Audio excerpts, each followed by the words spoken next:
ನಿರ್ಮಾಪಕ ಅವರು ಪುನೀತ್ ಮೇಲೆ ಇಟ್ಟಂತ ಅಭಿಮಾನ ಅಂತ ಹೇಳ್ತಿರೋ, ಪ್ರಾಣ ಅಂತ ಹೇಳ್ತಿರೋ, ಗೌರವ ಅಂತ ಹೇಳ್ತಿರೋ, ಎಲ್ಲಕ್ಕೂ ಮಿಗಿಲಿ ಮೀರಿದಂತ ಒಂದು ಶಕ್ತಿ ಸರ್ ಪ್ರೆಸ್ ಮೀಟ್ ನಡೀತಿದೆ. ಮಿಗಿಲಾದಂಥ ಶಕ್ತಿ ಆ ಮೋಹನಲ್ಲಿ ಪುನೀತ್ ಬಂದು ಕೂತ್ಕೊಂಡು ಒಂದು ಅಭಿಮಾನವನ್ನು ತುಂಬಿದ್ರು. ಸೊ ಅವರು ಇದು ಎರಡನೇ ಸಿನಿಮಾ ಮೋಹನ್ ಅವ್ರದ್ದು. ಮೊದಲನೇದು ಸಂಜೀವ ಅನ್ನೋ ಒಂದು ಸಿನಿಮಾ ಮಾಡಿದ್ರು, ಶ್ರೀನಗರ ಕಿಟ್ಟಿ ಅಭಿನಯದ ಸಿನಿಮಾ ಅದು. ಅದಾದ ನಂತರ ಸಿನಿಮಾ ಮಾಡೋಕ್ಕೆ ಹೋಗಲಿಲ್ಲ, ಯಾಕೆಂದರೆ ಅವ್ರ ಬಿಲ್ಡರು ತುಂಬ ಬ್ಯುಸಿ ಇದ್ದರು. ಪುನೀತ್ ಅವರ ಎಷ್ಟು ಅಭಿಮಾನಿ ಅಂದರೆ ಅವ್ರಿಗಾಗಿ ನಾನೇನೋ ಒಂದು ಕೊಡುಗೆ ಕೊಡಬೇಕು ಅನ್ನೋದನ್ನು ಮನಸ್ಸಲ್ಲಿ ಇಟ್ಕೊಂತ ಬಂದಮೇಲೆ ಅವ್ರನ್ನ ನಾವೆಲ್ಲರೂ ಕಳ್ಕೊಂಡ್ಮೇಲೆ ಇನ್ನೂ ಹೆಚ್ಚು ಪ್ರೀತಿ ಆಗಿ ಇವರ ಒಂದು ಕನಸೇನಿತ್ತು, ಪುನೀತ್ ರಾಜ್ಕುಮಾರ್ ಅವರ ಕನಸೇನಿತ್ತು, ಆ ಕನಸನ್ನು ನಾನೇನು ಮಾಡಲಿಕ್ಕಾಗಲ್ಲ. ಆದರೂ ಕೂಡ ಒಂದು ಸಿನಿಮಾ ಮುಖೇನ, ಒಬ್ಬ ಯುವಕರ ಮುಖೇನ ಅವರ ಕನಸನ್ನು ಈಡೇರಿಸೋಕ್ಕೆ ನಾನೊಂದು ಪ್ರಯತ್ನ ಪಡ್ತೀನಿ, ಕಥೆಯ ಮೂಲಕ, ಪಾತ್ರದ ಮೂಲಕ ಅನ್ನೋ ಒಂದು ಕಲ್ಪನೆಯನ್ನು ಇಟ್ಕೊಂಡು ಅದ್ಭುತವಾದಂಥ ಒಂದು ಕಥೆಯನ್ನು ಮಾಡಿದ್ರು.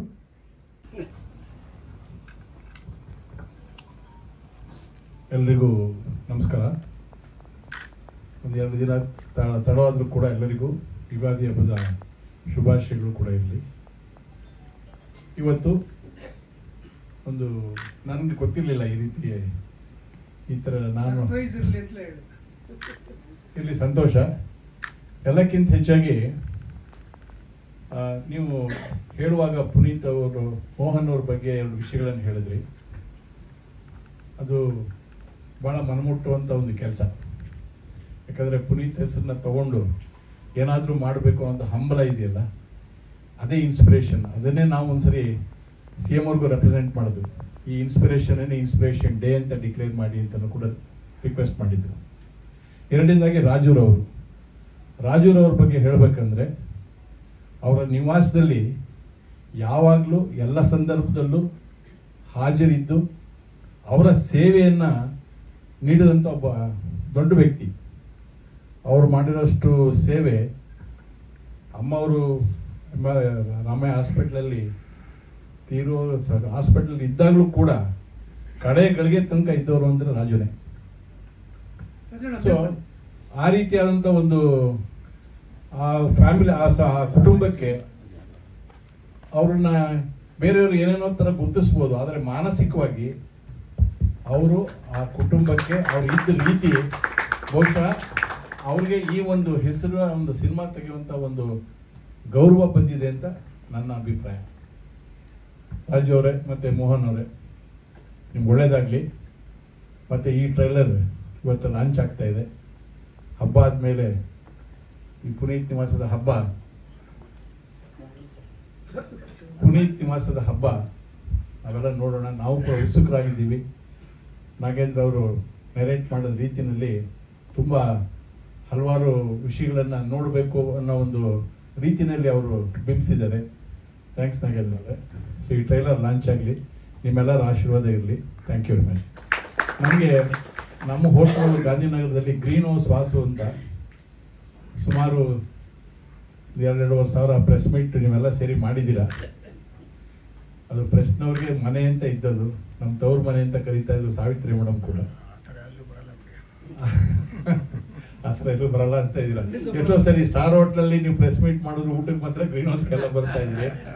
ಒಂದ್ಸರಿ ನಿಮ್ಮ ಫ್ಯಾಮಿಲಿಯವ್ರನ್ನೆಲ್ಲ ಸೇರಿಸಿ ಊಟ ಮಾಡಿ ನಿಮ್ಮ ಫ್ಯಾಮಿಲಿಯವ್ರು ನಾವು ಕೇಳಿದ್ದೆ, ಏನಮ್ಮ ಬೆಳಿಗ್ಗೆ 4-5 ಪ್ರೆಸ್ ಮೀಟ್ ಆಗಿರುತ್ತೆ, ಆರೋಗ್ಯದ ವಿಷಯದಲ್ಲಿ ಹೇಗೆ ಅಂದರೆ, ಏನಿಲ್ಲ ಸರ್, ನಮ್ಮ ಸಂತೋಷ ಗ್ರೀನ್ ಹೌಸಲ್ಲಿ ಇದ್ದಾರೆ ಅಂದರೆ ನಾವು ಸೇಫ್, ನಮಗೇನು ಪ್ರಾಬ್ಲಮ್ ಇಲ್ಲ ಅಂತ ಹೇಳಿ ನೆನಪಿದೆ. ಇರಲಿ ಸರ್, ಅದೊಂದು ದಿನ ಅದು ಅಣ್ಣವ್ರು ಓಪನ್ ಮಾಡಿಕೊಟ್ಟಿದ್ರು, ಅದಕ್ಕೆ ಗ್ರೀನ್ ಹೌಸ್ ಅಂತ ಹೇಳಿ ನಾವು ಫ್ಯಾಮಿಲಿ ರೆಸ್ಟೋರೆಂಟ್ ಅಂತ ಮಾಡಿದ್ದು. ಆ ಸಂತೋಷನ ಅನುಭವಿಸಿದ್ದೀವಿ. ಇವತ್ತಿಗೂ ಕೂಡ ಎಲ್ಲೇ ನಮ್ಮ ಪತ್ರಿಕಾ ಮಿತ್ರರು ಸಿಕ್ಕಿದಾಗಲೂ ಕೂಡ ಅದೇ ಒಂದು ವಿಶ್ವಾಸ, ಗೌರವ ಇಬ್ಬರಲ್ಲೂ ಇದೆ. Thank you. ಟ್ರೈಲರ್ ಲಾಂಚ್ ಮಾಡೋಣ, ನಿಮ್ಮೆಲ್ಲರ ಆಶೀರ್ವಾದ ಇರಲಿ. Thank you very much. Beginning shorts ತಾವೇನು ತೋರಿಸಿದ್ರಿ, ಎಲ್ಲೋ ಒಂದು ಕಡೆ ಆ ಮಾತುಗಳು ಮತ್ತು ದೃಶ್ಯ ಗೊತ್ತಿಲ್ಲದಾಗೆ ಕಣ್ಣಲ್ಲಿ ಒಂದು ನೀರು ಬರೋದಂತೂ ಸಹಜ. ಅದು ನನಗಾದ ಅನುಭವ. ಏನೋ ಹೇಳಿ ಕೊಟ್ಟಿದ್ದಾರೆ, ಖಂಡಿತ ಅದು ಒಳ್ಳೆ ರೀತಿಯಲ್ಲಿ ಇರುತ್ತೆ ಅನ್ನೋದೊಂದು ಭಾವನೆ ಇದೆ. ನೀವು ತೆಗೆದುಕೊಂಡ ಪಾತ್ರಗಳನ್ನ, ಆ ಊಟದ ವಿಷಯ ಇರ್ಬೋದು, ಹಲವಾರು ಘಟನೆಗಳನ್ನು, ಸಣ್ಣ ಸಣ್ಣ ಘಟನೆಗಳು ಹೇಳಿದ್ರು ಕೂಡ ಅದರಲ್ಲಿ ಮುಂದೆ ಏನೋ ಒಂದು ಒಳ್ಳೆಯ ಉದ್ದೇಶಗಳನ್ನ ಇರೋದನ್ನು ಅದು ಸೂಕ್ತವಾಗಿ ತಿಳಿಸಿದ್ದೀರ. ಸಾಮಾನ್ಯರು ಒಬ್ರು ಅಸಾಮಾನ್ಯರಾಗ್ಬೋದು ಅನ್ನೋದು ಎಲ್ಲೋ ಒಂದು ಕಡೆ ಬಿಂಬಿತ ಆಗ್ತಾ ಇದೆ. ಇದು ನನಗೆ ಅನಿಸಿದ ಒಂದು ಅಭಿಪ್ರಾಯ. ಮುಂದೆ ನೋಡಿದಾಗ ಮಿಕ್ಕಿದ್ದೆಲ್ಲ ನೆಕ್ಸ್ಟ್ ಮಾತಾಡೋಣ ಸರ್. ಬಹುಶಃ ಎಲ್ಲೋ ಒಂದು ಕಡೆ ಮನ ಮುಟ್ಟುವಂಥ ಕೆಲಸ ಫಸ್ಟ್ ಅನ್ಸುತ್ತೆ, ನನಗನ್ಸುತ್ತೆ ಫೀಲಿಂಗ್ ಫಸ್ಟ್. ಅದು ನೋಡ್ತಾ ಇದ್ದಾಗ ಭಾವನೆಗಳು, ಅದು ಮಾತುಕತೆ, ಕೆಲವ್ರದ್ದು ವಾಯ್ಸ್ ಮಾಡ್ಯುಲೇಷನ್. ಸರ್ ಅವ್ರಿಗೆ ಗೊತ್ತಾಗಲಿ ಹೆಸರು ನನಗೆ, ನಾಗೇಂದ್ರ ಪ್ರಸಾದ್ ಅವರು ಮಾಡಿದ್ದಾರೆ ಅಂತ ಕಾಣುತ್ತೆ. ಅವರ ಡೈರೆಕ್ಟರ್ ಸರ್, ಮೀಟ್ ಮಾಡಿರಲಿಲ್ಲ ನಿಮ್ಮನ್ನ. ಆ ವಾಯ್ಸ್ ಎವ್ರಿಥಿಂಗ್ ಭಾಳ ಇಂಪ್ರೆಸ್ ಆಗಿದೆ. ಅಭಿಜಿತ್ ಅವ್ರು ಗುಡ್, ಒಳ್ಳೇದಾಗಲಿ. ಹಾಯ್ ಅಭಿಜಿತ್, ಒಳ್ಳೇದಾಗಲಿ ಸರ್, ಚೆನ್ನಾಗಾಗುತ್ತೆ. Thank you. ಇದ್ರ ಜೊತೆ ಒಂದು ಹೇಳಲಿಕ್ಕೆ ಇಷ್ಟಪಡ್ತೀನಿ. ಈ ಪುನೀತ್ ನಿವಾಸ ಇವತ್ತು ನಾನು ಟ್ರೈಲರ್ ಲಾಂಚ್ ಮಾಡ್ತಾ ಇದ್ದೀನಿ ಅಂತ ನನಗೆ ಸತ್ಯ ಗೊತ್ತಿರಲಿಲ್ಲ. ನಾವು ಲಾಸ್ಟ್ ಮಂತು ಇತ್ತೀಚೆಗೆ ನಾವೊಂದು ಟ್ರಸ್ಟ್ ಮಾಡಿದ್ದೇವೆ, doctor Puneeth Rajkumar charitable trust ಅಂತೇಳಿ. ಅಶ್ವಿನಿ ಅವರು ಪ್ರೆಸಿಡೆಂಟ್ ಆಗಿದ್ದಾರೆ, ಅದ್ರದ್ದು ನಾನು ಒನ್ ಆಫ್ ದಿ ಟ್ರಸ್ಟಿ. ಮೊನ್ನೆ ನಾವು ಸಿದ್ಧಗಂಗಾದಲ್ಲಿ ಸುಮಾರು 10,000 ಜನ ಮಕ್ಕಳಿಗೆ ಮೆಡಿಕಲ್ ಚೆಕಪ್ ಮಾಡಿಸಿ, ಕಣ್ಣಿಂದು ಚೆಕಪ್ ಮಾಡಿಸಿ, ಅದಕ್ಕೆ ಆ ಮಕ್ಕಳಿಗೆಲ್ಲರಿಗೂ ಒಂದು ಸಿಹಿ ಕೊಡೋದ್ರ ಮೂಲಕ, ಕನ್ನಡಕ ಚೆಕ್ ಮಾಡಿದ ಕನ್ನಡಕನ ವಿತರಣೆ ಮಾಡೋದ್ರ ಮೂಲಕ ಈ ಪುನೀತ್ ರಾಜ್ಕುಮಾರ್ ಟ್ರಸ್ಟ್ ಅಫಿಷಿಯಲ್ ಆಗಿ ಸಿದ್ಧಗಂಗಾ ಮಠದಲ್ಲಿ ಸ್ವಾಮಿಗಳ ಆಶ್ರಮದಲ್ಲಿ ಹೇಳೋ ಹೊತ್ತಲ್ಲಿ ಹೇಳಿದೆ. ಹೇಳುವಾಗ 3 ವಿಷಯ ಹೇಳಿದೆ, ಯಾಕಂದ್ರೆ ಪುನೀತ್ಗೆ ಲಿಂಕ್ ಆಗುತ್ತೆ ಅನ್ನೋದಕ್ಕೆ. ಕುಂಭಮೇಳ ಎಲ್ಲ ಕಡೆಗೂ ಇದೆ, ಸಿದ್ಧಗಂಗಾ ಮಠದ ಸ್ಥಳನೂ ಕೂಡ ಒಂದು ಕುಂಭಮೇಳ. ಯಾಕೆಂದ್ರೆ ಇಲ್ಲಿ ಗಂಗೆ ಇದೆ, ಸಿದ್ಧಗಂಗಾ ಮಠ ಇದೆ, ಯಮುನಾ ರೀತಿಯಲ್ಲಿ ರಾಜ್ಕುಮಾರ್ ಅವರಿದ್ದಾರೆ, ಗುಪ್ತಗಾಮಿನಿಯಾಗಿ ಪುನೀತ್ ಇದ್ದಾರೆ. 3 ಜನ ಕರ್ನಾಟಕದ ಹತ್ರ ಸೇರುವಂತ ಸ್ಥಳ. ಲೈಕ್ ನಾನು ಹೇಳಿದೆ ಅವಾಗ ಸ್ವಾಮಿಗಳು ಇದು ಒಂದು ಕುಂಭ ಬೆಳೆದ ಸ್ಥಳ ಅಂತ. ತುಂಬಾ ಇಷ್ಟಪಟ್ಟರು ಮಾತಿಗೆ ಅವರು. ಪುನೀತ್ ಯಾವಾಗಲೂ ಅಷ್ಟೇ ಗುಪ್ತಗಾಮಿನಿಯಾಗಿ ಕೆಲಸ ಮಾಡುವಂಥವ್ರು. ನಾವು ರಾಜ್ಕುಮಾರ್ ಟ್ರಸ್ಟಿಂದ ಕಣ್ಣಿಗೆ ಸಂಬಂಧಪಟ್ಟಂತೆ ಕೆಲಸಗಳನ್ನು ಮಾಡಬೇಕಾದಾಗ ಒಂದು ವೆಹಿಕಲ್ ಬೇಕು ಅಂತ ಅದ್ರ ಟ್ರಸ್ಟ್ ಕೂಡ ಕೆಲಸ ಮಾಡಿ ಸುಮಾರು ನಾವು ಬಿಳಿಜಿನಲ್ಲಿ ನಮ್ಮದೇ ಡಾಕ್ಟರ್ ರಾಜ್ಕುಮಾರ್ ಐ ಬ್ಯಾಂಕ್ ಅಂತಿದೆ. ಇದುವರೆಗೂ ಸುಮಾರು ಅಣ್ಣವರು ಕಾಲ ಆದಾಗ ಡೊನೇಟ್ ಐಸ್ ಗಿಫ್ಟ್ ಸೈಟ್ ಅನ್ನೋದು ಒಂದು ಟೈಟಲ್ ಮೇಲೆ ಡಾಕ್ಟರ್ ರಾಜ್ಕುಮಾರ್ ಟ್ರಸ್ಟ್ ಅಂತ ಫಾರ್ಮ್ ಮಾಡಿ, ಅದು ಟೆಕ್ನಿಕಲಿ ಪ್ರಾಬ್ಲಮ್ಸ್ ಇದ್ರಿಂದ ಇತ್ತೀಚೆಗೆ ಬಂದ ಹಲವಾರು ಟೆಕ್ನಿಕಲ್ ಪ್ರಾಬ್ಲಮ್ಸ್ ಇದ್ದರಿಂದ ಅದನ್ನು ನಾವು doctor Puneeth Rajkumar charitable trust ಅಂತ ಕಂಟಿನ್ಯೂ ಮಾಡ್ತಾ ಇದ್ದೀವಿ. ಇದುವರೆಗೂ 1200 ಜನ ಆಲ್ಮೋಸ್ಟ್ ಪ್ರಪಂಚ ನೋಡ್ತಾ ಇದ್ದಾರೆ ಇವತ್ತು ರಾಜ್ಕುಮಾರ್ ಅವ್ರ ಹೆಸರಿಗೆ. ಅಂದರೆ ತೀರೋಗಿರೋರು ಮನೆಯಲ್ಲಿ ಹೋಗಿ ಕಣ್ಣು ಕಲೆಕ್ಟ್ ಮಾಡಿ ವಿತಿನ್ 6 hours ಅದನ್ನು ಶಂಕರ ಹಾಸ್ಪಿಟಲ್ಗೆ ರೀಚ್ ಮಾಡಿ ಅವ್ರಿಗೆ ಟ್ರೀಟ್ಮೆಂಟ್ ಮಾಡಿಸ್ಕೊಡುವಂಥ ಕೆಲಸವನ್ನು ನಾವು ಮಾಡ್ತಾ ಇದ್ವಿ. ಸೊ ಇವತ್ತು ಪುನೀತ್ ನಿವಾಸ ಅನ್ನೋ ಟೈಟಲ್ನ ಲಾಂಚ್ ಮಾಡುವಂಥದ್ದು ಸಂದರ್ಭದಲ್ಲಿ ನಾನು ಹೇಳಬೇಕು ಅಂತ ಇಷ್ಟಪಟ್ಟೆ. ಯಾಕಂದರೆ ಅಲ್ಲಿಯೂ ಕೂಡ ಹಲವಾರು ಜನಕ್ಕೆ ಕಂಡು ಬಂದಾಗ ಆಶ್ಚರ್ಯ ಪಡ್ತಾರೆ. ಒಂದ್ಸರಿ ಹೇಳಿದೆ ಪುನೀತ್ ಅವ್ರಿಗೆ ಒಂದು ವೆಹಿಕಲ್ ಕೊಡಬೇಕು ಶಂಕರ ಹಾಸ್ಪಿಟ್ಲಿಗೆ ಅಂತ ಹೇಳಿ ಸುಮಾರು 3-4 ತಿಂಗಳಾಗಿದೆ. ಆದರೆ ಎಷ್ಟು ನೆನಪಿನಲ್ಲಿ ಇಟ್ಟಿರ್ತಾರೆ ಅನ್ನೋದಕ್ಕೆ ಅವರು, ನಾನು ತುಮಕೂರಿಂದ ಬರಬೇಕಾದ್ರೆ ಫೋನ್ ಮಾಡಿದ್ರು, ವಸಣ್ಣ ನಾಳೆ ಬೆಳಿಗ್ಗೆ ಆಫೀಸಿಗೆ ಬಂದು ಆಫೀಸಲ್ಲಿ DD ರೆಡಿ ಇರುತ್ತೆ, ತಗೊಂಡೋಗಿ ಕೊಟ್ಬಿಡಿ ವೆಹಿಕಲ್ದೊಂದು ರಿಜಿಸ್ಟರ್ ಮಾಡಿ ಕೊಟ್ಬಿಡೋಣ ಅವ್ರಿಗೆ ಅಂತ. ಸುರಾಜ್ ಮಾಸ್ಟರ್ ಇಮಿಡಿಯೇಟಾಗಿ ಸುರಾಜ್ ಮಾಸ್ಟರ್ ಆಫೀಸ್ ತಗೊಂಡು DD ಕೊಟ್ಟು ಅದನ್ನು ಶಂಕರ್ ಹಾಸ್ಪಿಟಲ್ಗೆ ಡೊನೇಟ್ ಮಾಡಿ ನಾನೇ ಮಾಡ್ತಿದ್ದೆ 4-5 ತಿಂಗಳಿಂದ ಹೇಳಿದ್ದು. ಅಂದರೆ ಅಷ್ಟು ನೆನಪಲ್ಲಿ ಇಟ್ಟು ಮಾಡೋಂಥ ಕೆಲಸ. ಸೊ ಆ ಹೆಸರಿನಲ್ಲಿ ದೊಡ್ಡ ಶಕ್ತಿ ಇದೆ. ಆ ಹೆಸರಿನಲ್ಲಿ ಏನೇ ಮಾಡಿದ್ರು ಒಳ್ಳೇದಾಗುತ್ತೆ ಅನ್ನೋ ಭಾವನೆ. ನಿಮಗೂ ಅದು ಇನ್ನೂ ಹೆಚ್ಚು ಒಳ್ಳೇದು ಬರಲಿ. ಯಾಕಂದರೆ ಯಾರು ದೊಡ್ಡವರಾಗೋದು ಇಂಪಾರ್ಟೆಂಟ್ ಅಲ್ಲ, ಸಾಮಾನ್ಯರು ಅಸಾಮಾನ್ಯರಾಗೋದು ಇಂಪಾರ್ಟೆಂಟ್. ನೀವು ಅಲ್ಲಿ ಕೂತ್ಕೊಂಡು ಹೊರಗಡೆ ಕೂತ್ಕೊಂಡು ಅಭಿಮಾನಿಗೆ ನೋಡೋದಕ್ಕಿಂತ ಇವತ್ತು ನೀವು ನಿರ್ಮಾಪಕರಾಗಿ ನಿಂತ್ಕೊಂಡು ನೋಡ್ತಾ ಇದ್ರಲ್ಲ, ಅದನ್ನೇ ಪುನೀತ್ ಎಕ್ಸ್ಪೆಕ್ಟ್ ಮಾಡ್ತಾ ಇದ್ದು. Thank you sir. ಅದ್ರಿಲ್ಲ ಸರ್, ಅದು 10,000 ಕಾಯಿನ್ಸ್ ಮಾತ್ರ ಕ್ವೆಸ್ಟ್ ನೆಟ್ ಅಂತ ಕಂಪ್ನಿ ರಿಲೀಸ್ ಮಾಡಿದ್ರು. ಅದು ಮುಗೀತು. ಅದಕ್ಕೆ ಅದರದ್ದೇ ಆದಂಥ ನಿಮಗೆ ವಾಟ್ ಇಸ್ ದಟ್, ನಿಮಗೆ ಎಷ್ಟು ಹಳೆ ಕಾಯಿನ್ ಇಟ್ಕೊಂಡಾಗ ಏನು ವ್ಯಾಲ್ಯೂ ಬರುತ್ತೆ ಅದು ಬರುತ್ತೆ. ಆ ಕಂಪ್ನಿಯವರು ಹಾಗಾಗಿ ಮಾಡ್ತಾ ಇರ್ತಾರೆ. ರವೀಂದ್ರನಾಥ್ ಟ್ಯಾಗೋರ್ ಮಾಡಿದ್ರು, ಇಂದಿರಾಗಾಂಧಿ ಅವ್ರು ಮಾಡಿದ್ದಾರೆ, ನಾರಾಯಣ್ ಗುರುಗಳು ಮಾಡಿದ್ರು, ಉಡುಪಿ ಮಠದ ಮಾಡಿದ್ದಾರೆ. ಹೀಗೆ ಒಂದೊಂದು ಆ ಎಪಿಸೋಡ್ ತಕ್ಕಂತೆ ಮಾಡ್ತಾ ಹೋಗ್ತಾರೆ. ಅಷ್ಟು ಕಾಯಿನು ಆವಾಗಲೇ ಸೇಲ್ ಆಯ್ತು. ಬಟ್ ಏನು ಮಾಡಿದ್ರು ಅವಾಗ ಅಂದರೆ, ರಾಜ್ಕುಮಾರ್ ಅಂತ ಹೇಳಿದ ತಕ್ಷಣ ಅದೊಂದು ಇದುವರೆಗೂ ಮಾಡಿದ ಸೆಲೆಬ್ರಿಟೀಸ್ಗೂ ರಾಜ್ಕುಮಾರ್ ಅವ್ರು ಮಾಡೋ ಸೆಲೆಬ್ರಿಟಿಗೂ ಡಿಫ್ರೆನ್ಸ್ ಇತ್ತು. ಅದನ್ನು ಬೇರೆಯವರು ಬೇರೆ ರೀತಿ ಸ್ವಲ್ಪ ಮಿಸ್ಲೀಡ್ ಮಾಡ್ಲಿಕ್ಕೆ ನೋಡಿದ್ರು. ಅದೇನೂ ಆಗಲಿಲ್ಲ. ಬಟ್ ಇವತ್ತಿಗೂ ಕೂಡ ಆ ಕಾಯಿನ್ ಅದೇ ಆದ ವ್ಯಾಲ್ಯೂ ಇದೆ. ಇವತ್ತಿಗೂ ನೀವು ಹಳೆ ಕಲೆಕ್ಟ್ ಮಾಡಿದ್ದವರು ಅದ ಏನಂತ ಹೇಳಿ ಗೊತ್ತಾಗಲ್ಲ ನಮ್ಗೆ, ಹಳೆ ನಾಣ್ಯಗಳು ಕಲೆಕ್ಟ್ ಮಾಡಿದ್ದವರು ಆ ಗೋಲ್ಡ್ ಕಾಯಿನ್ ಇವತ್ತು ಕೂಡ ಲಕ್ಷಗಟ್ಟಲೆ ಅದಕ್ಕೆ ಅದರದ್ದೇ ಅಂತ ವ್ಯಾಲ್ಯೂಸ್ ಇದೆ. ಸ್ಟಾಂಪ್ಸ್ ಕೂಡ ಮಾಡಿದ್ದಾರೆ. ಇವಾಗ ಮೊನ್ನೆನೂ ಕೂಡ ಗಂಧದ ಗುಡಿ ಅಂತ ಒಂದು ನಮ್ಮ ಗಂಧದ ಕಡ್ಡಿ ರಿಲೀಸ್ ಮಾಡ್ತಾ ಇದ್ದಾರೆ ಪುನೀತ್ ರಾಜ್ಕುಮಾರ್ ಅವ್ರ ಟೈಮಲ್ಲಿ, ಗಂಧದ ಗುಡಿ ಅಂತ. ಅವರು ಕೂಡ ಗೌರ್ಮೆಂಟ್ ಲೆವೆಲ್ ಇದು ಮಾಡಿ ಅದು ಮೊನ್ನೆ ಪೋಸ್ಟ್ ಕಾರ್ಡ್ ಸೈಜ್ದು ರಿಲೀಸ್ ಮಾಡಿದ್ದಾರೆ. ಅದು ಕೂಡ ಶಾರ್ಟ್ಲಿ ಅದು ಕೂಡ ಹೊರಗಡೆ ಬರುತ್ತೆ. ಇದು ನಮ್ಮ ಟ್ರಸ್ಟಿಂದ ನಾವು ಒಂದು ಸಣ್ಣ ಮಾಡ್ತಾ ಇರೋ ಕೆಲಸ.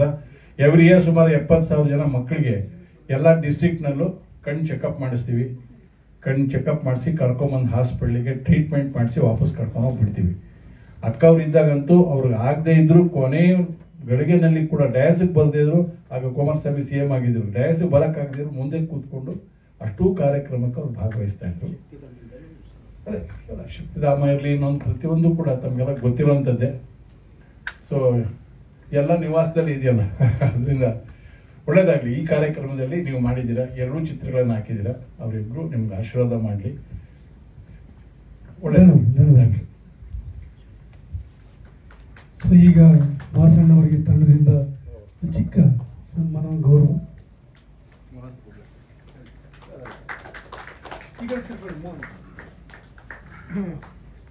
ರಾಜಣ್ಣ ಈ ಕಡೆ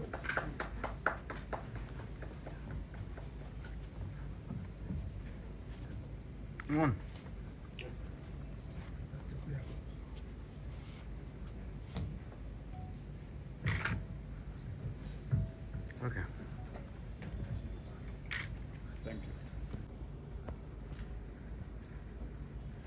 ನಾನು ಚಿಕ್ಕ ವಯಸ್ಸಿಂದ ಸಿನಿಮಾ ಹುಚ್ಚು, ತುಂಬ ಸಿನಿಮಾ ಹುಚ್ಚು.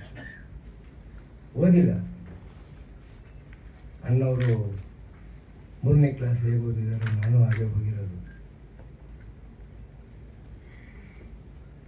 ನಾನು ಓದಿಲ್ಲ ಅಂದರೂ ನಾನು ಯಾವತ್ತೂ ನಾನು ಓದಿಲ್ಲ ಅಂತ ಯೋಚನೆ ಮಾಡಿಲ್ಲ. ನಾನು ಯೋಚನೆ ಮಾಡಿದ್ದೆ ಸಿನಿಮಾದಲ್ಲಿ ಮಾಡುವಂಥ ಕಲಾವಿದರು. ಆ ಕಲಾವಿದರಲ್ಲಿ ನನಗೆ ತುಂಬ ಇಷ್ಟವಾದಿದ್ದು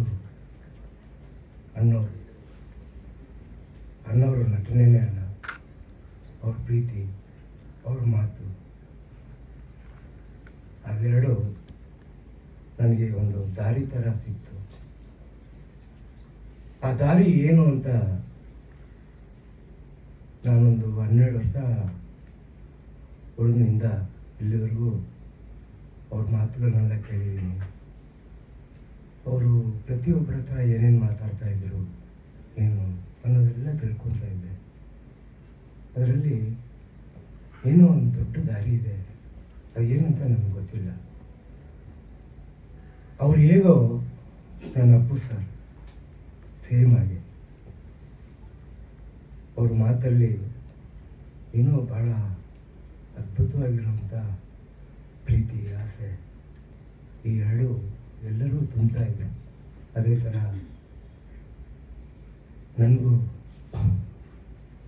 ಅವ್ರು ಕಂಡ್ರೆ ಭಾಳ ಇಷ್ಟ, ನನಗೆ ತುಂಬ ಇಷ್ಟ. 2015ರಲ್ಲಿ ನಾನೊಂದು ಸಿನಿಮಾ ಮಾಡಿದೆ. ಆ ಸಿನಿಮಾ ಸಂಜೀವ ನನ್ನ ಜೀವ ಅಂತ. ಆ ಸಂಜೀವ ಅನ್ನೋರು ನನ್ನ ತಾತ. ಒಂದು ಅಗ್ರಿಕಲ್ಚರ್ ಮಾಡೋರು. ಸೇಮ್ ನೋಡೋದಕ್ಕೆ ಹೇಳ್ಬೋದಾ? ಹೇಳಿ ಹೇಳಿ. ಈಗ ಎಲ್ಲ ಕೆಂಪೇಗೌಡರು ಇದರೆಲ್ಲ ಅದೇ ಥರ ಒಂದು ಸ್ವಲ್ಪ ಉದ್ದ ಹಾಗೆ ಇರೋರು, ನೋಡಿದ್ರೆ ಅದೇ ಥರ ಕಾಣೋರು. ಎಲ್ಲ ವೈಟ್ ಆ್ಯಂಡ್ ಬ್ಲ್ಯಾಕ್, ಈಗಲೂ ಫೋಟೋ ಇದೆ. ಅದೇ ಥರ ನನ್ನ ಚಿಕ್ಕ ಮಗ ಮೋನಿ ಸೇಮ್ ಅದೇ ಥರ ಹುಟ್ಟಿದ್ದಾನೆ, ಸ್ವಲ್ಪ ಉದ್ದ ಆಗಿದ್ದ, ಅದೇ ಥರ ಇದ್ದಾನೆ. ಇರಲಿ. ಆದರೂ ನನಗೆ ಕನ್ನಡಿಗರಂದರೆ ಬಲು ಪ್ರಾಣ, ತುಂಬ ಪ್ರಾಣ. ನನ್ನ ಜೀವನಕ್ಕಂತ ನಾನು ಮಾಡಿರೋ ದುಡ್ಡಿಗಂತ ನನ್ನ ಕನ್ನಡಿಗರು, ನನ್ನ ಸ್ನೇಹಿತರು ನನಗೆ ಕೊಟ್ಟಿರೋ ಪ್ರೀತಿನೇ ನನಗೆ ಬಹಳ ದೊಡ್ಡದು. ಹಾಗೆ 10 ವರ್ಷದಲ್ಲಿ 9 ವರ್ಷದಲ್ಲಿ ನಾನು ಸಿನಿಮಾ ಅನ್ನುವಂಥ ಆಸೆ ಪಟ್ಟವನು 2015 ಈಡೇರಿತು. ಕಥೆನ 7 ವರ್ಷ ಮಾಡಿದೆ. 2015ರಲ್ಲಿ ಶುರು ಮಾಡಿದ್ರೆ ಹಿಂದೆ 7 ವರ್ಷ ಕತೆ ಮಾಡಿದೆ. ಸಂಜೀವ ಅಂತ ಒಂದು ಡೈರೆಕ್ಟರ್ ವ್ಯೂ ಕತೆ. ಅದು ತುಂಬ ಚೆನ್ನಾಗಿ ಮಾಡಿದ್ದೆ, ತುಂಬ ಇಷ್ಟವಾಗಿ ಮಾಡಿದ್ದೆ. ಅದನ್ನು ನಾನು ಮಾಡಿದ್ರೇ ಫಸ್ಟ್ ಕತೆನೇ ಡೈರೆಕ್ಟರ್ ಬಗ್ಗೆ ಮಾಡಬೇಕು. ಅದಾದಮೇಲೆ ಎಷ್ಟೋ ಕಥೆಗಳು ನಾನು ಚಿಕ್ಕ ವಯಸ್ಸಿನಲ್ಲೇ ಬರಿತಾ ಇದ್ದೆ. ಬೀಗಲ್ ರಾಕಲ್ಲಿ ದೊಡ್ಡಗಪ್ಪಿ ದೇವಸ್ಥಾನ ಎಂಬಾಗ ನಾನು ನನ್ನ ಸ್ನೇಹಿತ ಶಂಕರ ಅಂತೇಳಿ ಇಬ್ಬರು ಹೋಗ್ತಾ ಇದ್ವಿ. ಅವನು ಓದಿಲ್ಲ, ನಾನು ಓದಿಲ್ಲ. ಆದರೂ ಏನೋ ಒಂದು ಕತೆ ಬರೆಯೋದು, ಏನೋ ಒಂದು ಮಾಡೋದು, ಈ ಥರ. ಯಾಕೆಂದರೆ ಅದು ಕತೆಗಳು ಹೇಗೆ ಬರುತ್ತೆ ಅಂದರೆ, ಒಂದು ಜೀವನ ಚರಿತ್ರೆ ಅನ್ನೋದು ದೊಡ್ಡ ಕತೆ. ಆ ಜೀವನ ಚರಿತ್ರೆಯಲ್ಲಿ ಪ್ರತಿಯೊಬ್ಬರು 100 ಕತೆ ಬರೀಬೋದು. ನನ್ನ ಎಕ್ಸ್ಪೀರಿಯನ್ಸ್ ನಾನು ಹೇಳ್ತಾ ಇರೋದು, ಅದು ತಿಳಿಸ್ಕೊಟ್ಟಿದ್ದೆ ಅಣ್ಣವರು. ಹಾಗೆ ಏನೇನೋ ಒಂದು ಕತೆಗಳು ಬರೀತಾ ಇದ್ದೆ. ಈಡೇರ್ತದೆ 2015ರಲ್ಲಿ ದುಡ್ಡಾಗಿದೆ, ಸಿನಿಮಾ ಮಾಡಿದೆ. ಬಟ್ ಅದು ಅಷ್ಟು ಮಾತ್ರ ಹೋಗಿಲ್ಲ, ಅವಾಗ ಸೋತೋಯ್ತದು. ಆದರೂ ಏನಕ್ಕೆ ಸೋಲ್ತು ಅನ್ನೋದು ನನಗೆ ಉತ್ತರ ಸಿಗಬೇಕು ಅಂತೇಳಿ ಭಗವಂತನ ಹತ್ರ ಕುಂತ್ಕೊಂಡೆ. ಸುಮಾರು ದಿನ ಆಯಿತು ಆ ಉತ್ತರ ಸಿಗೋದಕ್ಕೆ.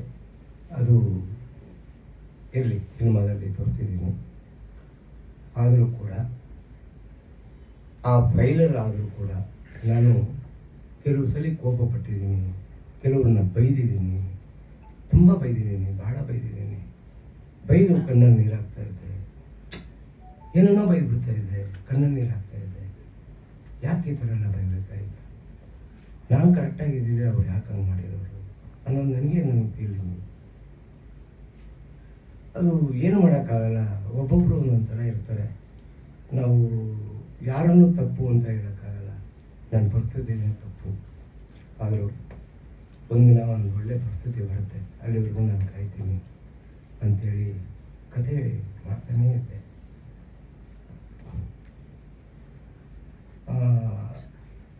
ನಾನು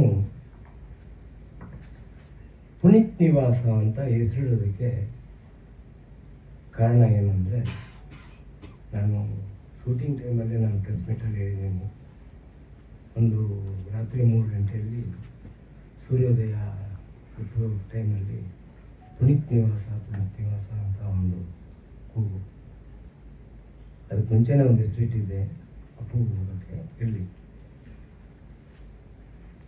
ಆದರೆ ಆ ಟೈಟಲ್ ಇಮಿಡಿಯೇಟಾಗಿ ನಾನು ರಿಜಿಸ್ಟರ್ ಮಾಡಿದೆ. ರಿಜಿಸ್ಟ್ರೇಷನ್ ಮಾಡಿದರೆ 3 ತಿಂಗಳು ನಾನು ಬಂತು. ಜನವರಿಯಲ್ಲಿ ಮಾಡಿದ್ದು 2021. ಜನವರಿ 13ನೇ ತಾರೀಕು ಮಾರ್ಚ್ ಬಂತು. ಅದಕ್ಕೆ ನಮ್ಮ ಮುರಳಿಯವ್ರ ತಂದೆ ಚಿನ್ನೇಗೌಡರು ತುಂಬ ಸಾಥ್ ಕೊಟ್ಟು ಆ ಟೈಟಲ್ ನನ್ನ ಕೈ ಕೊಟ್ಟರು. ನಾನು ಆ ಟೈಟಲ್ ಮೇಲೆ ಸಿನಿಮಾ ಮಾಡಬೇಕು ಅಂತ ಭಾಳ ಯೋಚನೆ ಮಾಡಿದೆ. ಬರಲೇ ಇಲ್ಲ ನನಗೆ. ಕೊನೆಗೆ ಕತೆನೇ ಬರಲಿಲ್ಲ. ಕತೆ ಒಂದು 50 ಥರ ಪುನೀತ್ ನಿವಾಸ ಕತೆ ಮಾಡಿದೆ. ಮತ್ತು ಕತೆ ಎಲ್ಲೋ ಹೋಗ್ತಾ ಇದೆ, ಬಟ್ ನಿವಾಸ ಎಲ್ಲೋ ಇದೆ. ನನಗೆ ನಿವಾಸದ ಒಳಗಡೆ ಕತೆ ಬೇಕು, ಅದು ಬರೋವರೆಗೂ ನಾನು ಮಾಡಲ್ಲ ಅಂಥೇಳಿ ತೀರ್ಮಾನ ಮಾಡಿದೆ. 3 ವರ್ಷ ಭಾಳ ಸಫಲ ಆದೆ. ಯಾಕೆ ಬರ್ತಾ ಇಲ್ಲ. ಆದರೆ ಅದು ಬರದೇ ಇರೋದಕ್ಕೆ ಕಾರಣ ಇದೆ, ಅದು ಹೇಳ್ಬಿಡ್ತೀನಿ. ಯಾಕಂದರೆ ಮನಸ್ಸು ಬಿಚ್ಚಿ ಹೇಳಬೇಕು. ನಾನು ಒಂದು ಚಾಲೆಂಜ್ ಮಾಡಿದ್ದೆ ಡೈರೆಕ್ಟ್ರಿಗೆ. 1.25 ಕೋಟಿ ಹಾಕಿ ಸಿನಿಮಾ ಮಾಡಿದ್ಯಾ, ಒಂದಿನ ನಾನು 10 ಲಕ್ಷದಲ್ಲಿ ಒಂದು ಸಿನಿಮಾ ತೋರಿಸ್ತೀನಿ, ಬದುಕಿದ್ರೆ ಒಂದು ಸಿನಿಮಾ ತೋರಿಸ್ತೀನಿ, ಅದನ್ನು ನೀನು ನೋಡು ಅಂತ ಹೇಳಿದೆ. ನನ್ನ ತಮ್ಮನಿಗೆ ಕೋಪ ಬಂತು, ಕೋಪದಲ್ಲಿ ಹೇಳಿದೆ. ಆದರೆ ₹6 ಕೂಲಿ ಕೆಲಸ ಮಾಡಿ ₹1 ಇಟ್ಕೊಂಡು ಆ ₹1 ಎಷ್ಟು ಬೆಲೆ ಅದು? ಆ ಬೆಲೆ ಭಾಳ ಬೆಲೆ ಅದು. ಅದನ್ನೆಲ್ಲ ಅನ್ನೋರ ಮಾತುಗಳಲ್ಲಿ ಕೇಳಿದ್ದೀನಿ. ಅದು ಕೇಳಿದ್ದಕ್ಕೆ ನನಗೆ ಅದು ಯಾಕೆ ತುಂಬ ದುಡ್ಡಿಗೆ ಭಾಳ ಬೆಲೆ ಇದೆ, ಕಷ್ಟಕ್ಕೆ ಬೆಲೆ ಇದೆ. ಅದನ್ನು ವೇಸ್ಟ್ ಮಾಡಬಾರ್ದು. ಅದು 10 ಜನಕ್ಕೆ ಆಗಬೇಕು, 10 ಜನ ಚೆನ್ನಾಗಿರಬೇಕು, ನಮ್ಮ ದುಡಿಮೆ 10 ಜನ ಚೆನ್ನಾಗಿರಬೇಕು ಅನ್ನೋದು ನನ್ನ ಆಸೆ. ಆದರೆ ಆಗ ಆ ಥರ ಆಗಿರೋದ್ರಿಂದ ನನ್ನ ತಮ್ಮನಿಗೆ ನಾನು ಚಾಲೆಂಜ್ ಮಾಡಿದೆ, ಒಂದಿನ ತೋರಿಸ್ತೀನಿ ಅಂತ 10 ವರ್ಷದಿಂದ ಹೇಳಿದ ಮಾತು ಕೊರಗಿ ಕೊನೆಗೆ ಪುನೀತ್ ನಿವಾಸ ಅನ್ನೋಂಥ ಟೈಟಲ್ಲು ಬಂದ ಮೇಲೆ ಅಪ್ಪು ನನ್ನ ಆಸೆಗಳೆಲ್ಲ ಬಿಟ್ಬಿಡ್ತೀನಿ, ಸ್ವಾರ್ಥ ಎಲ್ಲವೂ ಬಿಟ್ಬಿಡ್ತೀನಿ. ಪ್ರೀತಿ ಒಂದು ಮಾತ್ರ, ನಿನ್ನ ಪ್ರೀತಿ ಒಂದು ಮಾತ್ರ ಬೇಕು, ಅದನ್ನು ಕೊಡು, ನನಗಿನ್ನೇನು ಬೇಡ. ಹಾಗಂದು 1.5 ವರ್ಷ ಭಾಳ ಯೋಚನೆ ಮಾಡಿ ಗುರುಗಳ ಹತ್ರ ಒಂದು 25 ಥರ ಬರೆಸ್ದೆ. ನಮ್ಮ ಮಾಬಾ ಸರ್ ಹತ್ರ ಒಂದು 20-25 ಥರ ಬರೆಸ್ದೆ. ಕುಮಾರ್ ಅನ್ನೋರ ಹತ್ರ ಒಂದು 20-25 ಥರ ಕಥೆ ಬರೆಸ್ದೆ. ಏನು ಮಾಡಿದ್ರು ಶೂಟೇ ಆಗ್ತಿರ್ಲಿಲ್ಲ. ಬರೋವರೆಗೂ ಯಾರಿಗೂ ನಂಬಿಕೆ ಇಲ್ಲ, ನಾನು ಮಾಡ್ತೀನಿ ಅಂತಾನೆ ನಂಬಿಕೆ ಇಲ್ಲ. ಕೊನೆಗೆ ನನಗೇ ನಂಬಿಕೆ ಹೊರಟು ಆಗಲ್ಲ, ಇದು ಪುನೀತ್ ನಿವಾಸ ಒಳಗೆ ಕತೆ ಸೇರಲ್ಲ ಅನ್ಕೊಂಡು ನಾನೇ ಒಂದು 6 ತಿಂಗಳು ಕತೆ ಬಗ್ಗೆ, ಸಿನಿಮಾ ಬಗ್ಗೆ, ಯಾವುದ್ರ ಬಗ್ಗೆನೂ ಬಿಟ್ಬಿಡೆ ನಾನು. ಮತ್ತೆ ಅಕ್ಟೋಬರಲ್ಲಿ 2024 ಅಕ್ಟೋಬರಲ್ಲಿ ಮತ್ತೆ ಸ್ಟಾರ್ಟ್ ಆಯಿತು. ಎದ್ದೆ, ಗುರುಗಳ ಹತ್ರ ಬಂದೆ, ಗುರುಗಳೇ ಬನ್ನಿ ಕತೆ ಮಾಡೋಣ. ಇಲ್ಲ ನನಗೆ ಟೈಮ್ ಇಲ್ಲ, ನನಗೆ ಪ್ರೋಗ್ರಾಮ್ಸ್ ಇದೆ, ಹಾಗೆ ಹೀಗೆ ಅಂತ ಹೇಳಿ. ಇಲ್ಲ ಗುರುಗಳೇ, ಇದೇ ಲಾಸ್ಟ್, ಮತ್ತೆ ನಾನು ಕೂರಲ್ಲ, ಇದೇ ಲಾಸ್ಟ್ ವಾರ್ನಿಂಗು, ಬನ್ನಿ ಅಂತೇಳಿ ಬಲವಂತ ಮಾಡಿ ಕರ್ಕೊಂಬಂದು ನಮ್ಮ ಜಗ್ಗಿಯವರು, ಇವರು ನಮ್ಮ ತಮ್ಮ, ನಮ್ಮ ಬಾಳು 3 ಜನ ಕುಂಡಿಸ್ಕೊಂಡು ಕತೆನ 2 ತಿಂಗಳು ಬರೆಸ್ದೆ. ಇಲ್ಲಿ ಹೇಳ್ಬಿಡ್ತೀನಿ. ಒಂದು ನಿಮಿಷದಲ್ಲಿ ಒಂದೇನು ಗೊತ್ತಾ, ಒನ್ಲೈನ್ ಸ್ಟೋರಿ ಅಂದ್ರೆ ನಿವಾಸಕ್ಕೂ ಅದಕ್ಕೆ ಏನು ಸಂಬಂಧ ಅಂತ ಕ್ಲಾರಿಟಿ ಕೊಟ್ಟು ನಿವಾಸಕ್ಕೆ ನಿವಾಸದ ಒಳಗಡೆ ಕಲಾವಿದರಿರಬೇಕು ಅನ್ನೋದೇ ಫಸ್ಟ್. ಸ್ವಲ್ಪ ಚಿಕ್ಕದಾಗಿ ಬ್ರೀಫ್ ಮಾಡುತ್ತೆ. ನಿವಾಸದೊಳಗಡೆ ಕಲಾವಿದರಿರಬೇಕು ಒಂದು. ಎರಡನೇದು, ನನ್ನ ಚಿಕ್ಕ ವಯಸ್ಸಿನ ನಾನು ಏನು ಸ್ನೇಹಿತರ ಹತ್ರ ಎಲ್ಲರ ಹತ್ರ ಬೆರೆದಿದ್ದೀನಿ ಅನ್ನೋದನ್ನು ಒಂದು ಜೀವನ ಚರಿತ್ರೆ ಅನ್ನೋದು ಅವರು ಭಾಳ ಮುಖ್ಯ. ಅದರಿಂದಲೇ ಎಲ್ಲವೂ ಜೀವನ ನಮಗೆ ಸೇರೋದು. ಅದನ್ನು ಅಳವಡಿಸಿ ನಾನು ಕತೆ ಮಾಡಿದ್ದೆ. ಅದನ್ನು ಕತೆ ಮಾಡಿ ಎಲ್ಲ ರೆಡಿ ಆಯಿತು. ಶೂಟಿಂಗ್ಗೆ ಬಂದ್ವಿ. ಶೂಟಿಂಗ್ ಬಂದ ಮೇಲೆ ಅದೇ ಕಥೆನೇ ಸ್ಕ್ರೀನ್ ಪ್ಲೇ ಅಂದರೆ ಚಿತ್ರಕಥೆ ಚೇಂಜ್ ಆಗೋಯ್ತು. ಕೆಲವು ಸೀನ್ಗಳು ಅಂದರೆ 50% ಸೀನು ಚೇಂಜ್ ಆಗೋಯ್ತು, ಇನ್ನು 50% ಸೀನು ಇದೆ. ಸೆಟ್ಟಲ್ಲೇ ನಾನು ಡೈಲಾಗ್ಗಳು ಬರೆದು ಸೆಟ್ಟಲ್ಲೇ ಇದು ಮಾಡಿ ನಾನು ಗುರುಗಳು ಸೇರಿಕೊಂಡು ನಾವು ಮಾಡಿದ್ವಿ. ಬಟ್ ನಮ್ಮ ಗುರುಗಳು ತುಂಬ ಸಾಥ್ ಕೊಟ್ಟರು. ಆಯ್ತಪ್ಪ, ನೀನು ಇಷ್ಟು ಪ್ರಕಾರ ನೀನು ಮಾಡು ಅಂತ ಹೇಳಿದ್ರು. ಮಾಡಿದ್ದೀವಿ. ಸಿನಿಮಾ ಅತಿ ಶೀಘ್ರದಲ್ಲೇ 600 ಬಿಡುಗಡೆ ಮಾಡ್ತಾರೆ. ನಮ್ಮ ಚಿಕ್ಕಪ್ಪನ ಸಮ್ಮಾನ ಇರೋರು ಅವರು ಬಿಡುಗಡೆ ಮಾಡ್ತಾರೆ. ದೊಡ್ಡಪ್ಪ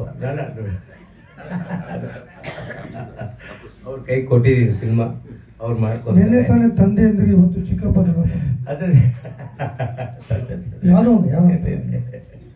ಅವ್ರ ಕೈ ಕೊಟ್ಟಿದ್ದೀನಿ. ಇದರಲ್ಲಿ ಅವರೆಲ್ಲ ನಮ್ಮ ಗಂಡಸಿ ಅಣ್ಣ ನನಗೆ ತುಂಬ ಪ್ರೀತಿ ಮಾಡಿದ್ದಾರೆ. ಆಚೆ ಬೈಯೋರು, ಅದರ ಒಳಗಡೆ ಮಾತ್ರ ಭಾಳ ಪ್ರೀತಿ ಮಾಡೋರು. ಮೇಯ್ನ್ ಅವರ ಆಶೀರ್ವಾದ ನನಗೆ ತುಂಬ ಸಿಕ್ಕಿದೆ. ಅದು ಒಂದು ಟೈಮಲ್ಲಿ ನಾನು ಹೇಳ್ತೀನಿ, ಈಗ ಬೇಡ, ನಾನು ಹೇಳ್ತೀನಿ ಅವರು ಎಷ್ಟು ನನ್ನ ಪ್ರೀತಿ ಮಾಡಿದೆ ಎಷ್ಟು ಅಂತ. ಇಷ್ಟೇ ನನ್ನ ಮಾತು ಮುಗೀತು. ನನ್ನ ನಿರ್ದೇಶಕರು, ನಮ್ಮ ಗುರುಗಳು ಅವರು ಮಾತಾಡ್ತಾರೆ.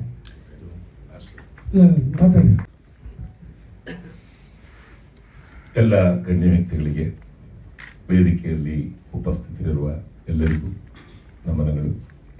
ಪತ್ರಿಕೋದ್ಯಮದ ನನ್ನ ಎಲ್ಲ ಆತ್ಮೀಯರಿಗೂ ಕೂಡ ದೊಡ್ಡವರಿಗೆ ಪಾದಾರವಿಂದಗಳಿಗೆ ನಮೋ ನಮಃ ಹೇಳುತ್ತಾ, ಮತ್ತು ಚಿಕ್ಕವರಿಗೆ ನನ್ನ ಹಾರೈಕೆ ಹರಿಸುತ್ತಾ, ಇಲ್ಲಿ ನಿರ್ದೇಶಕನಾಗಿ ಹೊಣೆಯನ್ನು ಹೊತ್ತಿದ್ದು ಒಂದು ನನ್ನ ಮೋಹನ್ನಿಂದ. ಅವನ ಆಸೆ ಒಂದು ಕೂಸು, ಒಂದು ಆ ಕೂಸನ್ನು ಬೆಳೆಸಿ ಬೆಳವಣಿಗೆ ಮಾಡೋದು ನಮ್ಮ ಆದ್ಯ ಕರ್ತವ್ಯ. ಇಲ್ಲಿ ಚಿತ್ರದ ಬಗ್ಗೆ ಚಿಕ್ಕದಾಗಿ ಹೇಳ್ತೀನಿ, ಯಾಕಂದರೆ ನನಗೂ ಕೂಡ ಈಗ ದೇಹದ ಸ್ವಲ್ಪ ಪರಿಸ್ಥಿತಿ ಅನುಗುಣವಾಗಿಲ್ಲ, ನನಗೂ ಮಾತಾಡೋಕ್ಕೆ ಚೈತನ್ಯ ಇಲ್ಲ. ಚಿತ್ರ ನೀವು ಎಲ್ಲ ಮುಂಚೆ ನಾಗೇಂದ್ರಣ್ಣ ನನ್ನ ಹೆಸರವರೇ ಹೇಳ್ಬಿಟ್ಟಿದ್ದಾರೆ, ವಿಭಿನ್ನ ಶೈಲಿಯಲ್ಲಿ ಮೂಡಿ ಬಂದಿದೆ. ಹಸಿರಿನ ಚಿತ್ರೀಕರಣ ಇದು, ಹಸಿರಿನ ಚಿತ್ರ ಇದು, ಕೊಡುಗೆ ಇದು. ಒಂದು ನಾವೇನು ಹಸಿರನ್ನ ಕಾಣ್ತೀವೋ ಹಚ್ಚ ಹಸಿರಿನ ಚಿತ್ರ ಇದು. ಇಲ್ಲಿ ಪುನೀತ್ ಎಲ್ಲಿ ಕಾಣ್ತಾರೆ ಅನ್ನೋದಲ್ಲ, ಪುನೀತ್ ನೀವು ಒಳಗಡೆ ಬಂದಾಗ ನಿವಾಸದ ಒಳಗಡೆ ಪುನೀತ್ ನಿಮಗೆ ಕಾಣಿಸ್ತಾನೆ. ಇಲ್ಲಿ ಅವನು ಏನೇನು ಮಾಡ್ತಾನೆ, ಅವನ ನಿಸ್ವಾರ್ಥ ಸೇವೆ ಹೇಗಿದೆ, ಮತ್ತೆ ಈ ಕಥೆಯಲ್ಲಿ ಅವನ ನಿಸ್ವಾರ್ಥತನ ಹೇಗಿದೆ ಅಂತ ಒಬ್ಬ ಹುಡುಗನ ಮೇಲೆ ಈ ಚಿತ್ರಣ ಹೋಗುತ್ತೆ. ಮತ್ತೆ ಇದಕ್ಕೆ ಕಥೆ ಹೇಳೋರು ನಿರ್ಮಾಪಕರು ಆಗಿ ಮತ್ತೊಬ್ಬರು ಅವರ ಸ್ನೇಹಿತರಾಗಿ ಕರಿಸುಬ್ಬವರು ಮತ್ತು ಶಂಕರ್ ಭಟ್ರವರು ಕಾಣಿಸ್ಕೊತಾರೆ. ಅವರು ಪೂರ್ತ ಚಿತ್ರದೊಳಗೆ ಚಿತ್ರವಾಗಿ ಹೋಗುತ್ತೆ, ಒಂದು ವಿಭಿನ್ನ ರೀತಿಯ ಒಂದು ಚಿತ್ರವಾಗುತ್ತೆ. ಕೊನೆಯದಾಗಿ ಆ ನಿವಾಸ ಹೇಗೆ ನಿರ್ಮಾಣ ಮಾಡ್ತಾನೆ ನಮ್ಮ ಪುನೀತ್, ನಮ್ಮ ಸಿನಿಮಾದಲ್ಲಿ ನಮ್ಮ ಮಲ್ಲು, ಅದೇ ಆ ಹುಡುಗರುಗಳು. ಅದನ್ನು ನೀವು ನೋಡೇ ರಜತ ಪರದೆ ಮೇಲೆ ಆನಂದಿಸಬೇಕು, ಹರಿಸಬೇಕು. ದಯವಿಟ್ಟು ಕನ್ನಡ ಚಿತ್ರರಂಗವನ್ನು ಉಳಿಸಿ ಬೆಳೆಸಿ. ಚಿಕ್ಕದಾಗಿ ಹೇಳಿದ್ದೀನಿ, ಧನ್ಯವಾದಗಳು. ಎಲ್ಲರಿಗೂ ನಮಸ್ಕಾರ. ನಮ್ಮ ಗ್ರೀನ್ ಹೌಸ್ ವಾಸಣ್ಣವ್ರು ಹೇಳಿದ್ರು ಲೇಟಾಗಿ ವಿಶೇಷ ಉಗಾದಿ ಶುಭಾಶಯಗಳು ಅಂತ. ನಾನು ಹಾಗೆ ಲೇಟಾಗಿ ಹೇಳ್ತೇನೆ, ಎಲ್ಲರಿಗೂ ಉಗಾದಿ ಹಬ್ಬ ಶುಭಾಶಯಗಳು, ಒಳ್ಳೆಯದಾಗಲಿ. ಈ ಪುನೀತ್ ನಿವಾಸ, ಇಲ್ಲಿ ಸಿನಿಮಾ ಟೈಟ್ಲಲ್ಲೇ ಪುನೀತ್ ಅಂದರೆ ಪವರ್ ಸ್ಟಾರ್, ನಿವಾಸ ಅಂದರೆ house, it's A power house. Puneeth ನಿವಾಸ ಪವರ್ ಹೌಸ್. ಟೈಟ್ಲೇ ತುಂಬ ದೊಡ್ಡ ಅಟ್ರಾಕ್ಷನ್ನು, ಟೈಟ್ಲಿಗೆ ತುಂಬ ಪವರ್ ಇದೆ. ಹಾಗಾಗಿ ಈ ಸಿನಿಮಾದ ಕತೆ ಪಾತ್ರಗಳ ಬಗ್ಗೆ ನಿರ್ದೇಶಕರು ಯಾವ ರೀತಿ ಇರುತ್ತೆ ಕತೆ, ಯಾವ ರೀತಿ ಇರುತ್ತೆ ಅಂತ ಅವ್ರು ಹೇಳಿದ್ದಾರೆ. ಅವ್ರು ಹೇಳಿದ್ರೆ ಮುಗಿತು, ಬಟ್ ನಾನು ಹೆಚ್ಚಿಗೆ ಹೇಳೋ ಅವಶ್ಯಕತೆ ಇಲ್ಲ. ಬಟ್ ಒಂದು ನಾನು ಹೇಳಲೇಬೇಕು, ಯಾರ ಬಗ್ಗೆ? ನಿರ್ಮಾಪಕರ ಬಗ್ಗೆ. ನಮ್ಮ ನಿರ್ಮಾಪಕರು ಯಾವ ಥರ ಅಂದರೆ, ಪುನೀತ್ ರಾಜ್ಕುಮಾರ್ ಅವರ ಫ್ಯಾನ್ ಆಗಿರೋದು ಎಷ್ಟು ಮುಖ್ಯನೋ ಅಷ್ಟೇ ಅವರ ಗುಣನ ಅವ್ರು ರೂಢಿಸ್ಕೊಂಡಿದ್ದಾರೆ. ಅವ್ರು ನಿಜವಾಗ್ಲೂ ಹೇಳ್ತೀನಿ, ಅವ್ರಿಗೆ ಯಾವುದೇ ರೀತಿಯ ಸ್ವಾರ್ಥ ಇಲ್ಲ. ಯಾಕೆ ನಮ್ಮ ಮೋಹನ್ಗೆ ಅವ್ರು ಹೇಳ್ತಾರೆ, ಈ ಸಿನಿಮಾದಿಂದ ಏನು ಬಂದರೂ ಅಪ್ಪುಗೆ ಕೊಟ್ಬಿಡ್ತೀನಿ ಸರ್, ಏನು ಬಂದರು ನನಗೇನು ಬೇಡ. ಸಪೋಸ್ ಹಾಗೆ ಈ ಸಿನಿಮಾದಲ್ಲಿ ₹1 ನನಗೆ ಬೇಡ, ಏನು ಬರುತ್ತೆ ಎಲ್ಲ ಕೊಟ್ಬಿಡ್ತೀನಿ ಅನ್ನೋ ಒಂದು ದೊಡ್ಡ ಗುಣ. ಹಾಗಾಗಿ ಇಂಥ ಒಂದು ಸ್ವಾರ್ಥ ಇಲ್ಲದೆ ಈ ಸಿನಿಮಾನ ಮಾಡಿ, ಸಿನಿಮಾದಿಂದ ಏನೋ ಒಂದು ಅಪ್ಪು ಅಭಿಮಾನಿಗಳಿಗೆ ಅಪ್ಪುಗೆ ನಾನು ಏನು ಮಾಡಬೇಕು ಅನ್ನೋದೊಂದು ಗುಣ ಪ್ರೀತಿ ಇಟ್ಕೊಂಡಿರೋದ್ರಿಂದ ಈ ಸಿನಿಮಾ ನಾನು ದೇವರಲ್ಲಿ ಏನು ಬಿಡ್ಕೋತೀನಿ ಅಂದರೆ, ಅವ್ರ ನನಸಾಗಲಿ, ಸಿನಿಮಾ ಚೆನ್ನಾಗಿ ಓಡಲಿ, ಅಭಿಮಾನಿಗಳಿಗೆ ಮೆಚ್ಚಲಿ, ಇನ್ನೊಂದು 2-3 ಸಿನಿಮಾಗಳು ಅವ್ರು ಮಾಡೋ ಶಕ್ತಿ ಅವರಿಗೆ ಸಿಗುತ್ತೆ ಅಂತ ನಾನು ಈ ಸಂದರ್ಭದಲ್ಲಿ ಭಾವಿಸ್ತೀನಿ.